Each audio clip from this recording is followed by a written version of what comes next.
অন্য আরেকজন আছে, সে প্রতিবাদ করবে, সে মনে করবে যে আমি না আরেকজন প্রতিবাদ করবে। এভাবে যদি আমরা প্রত্যেকে বলি যে আমি না আরেকজন করবে, সেই সুযোগটি গ্রহণ করে ওই মাদক সেবী, মাদক বিক্রেতা, মাদকের গডফাদাররা তারা চায় যে আমরা ওদের থেকে মুখ ফিরিয়ে নেই, ওদেরকে আমরা দেখে না দেখার ভান করি। কিন্তু আমার লজ্জা লাগে যে আমাদের সমাজে কিছু বুদ্ধিজীবী, কিছু শিক্ষিত লোক তারা এর প্রতিবাদ করে না। তারা আমাদের উল্টো ধরে শাসায় যে তোমরা এর বিপক্ষে যেও না, যাতে তোমার ক্ষতি হবে, তোমার ব্যবসার ক্ষতি হবে, তোমার পরিবারের ক্ষতি হবে।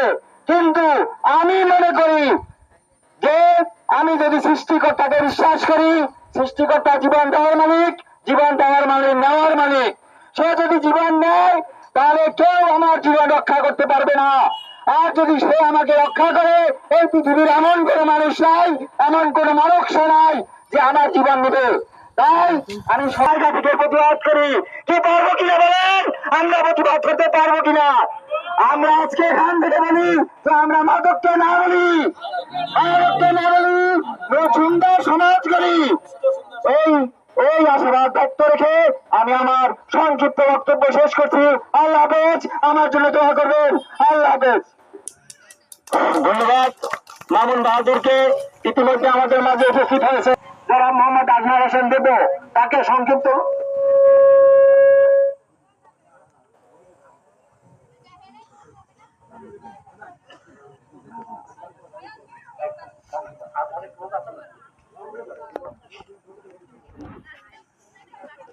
বিসমিল্লাহির রহমানির রহিম।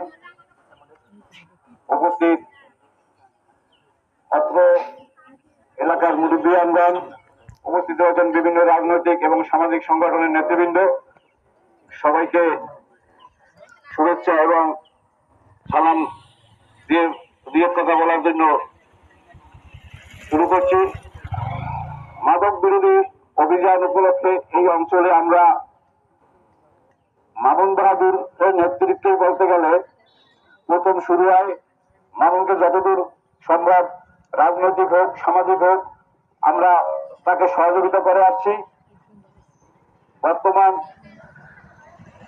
পরিস্থিতি অনুযায়ী আমরা যেটা অনুভব করতে পারছি যে মাদকের সপক্ষে যারা অবলম্বন করে বেশিরভাগই তারা প্রশাসনিক নয়, সমাজের খুব উচ্চ পর্যায়ের লোকজন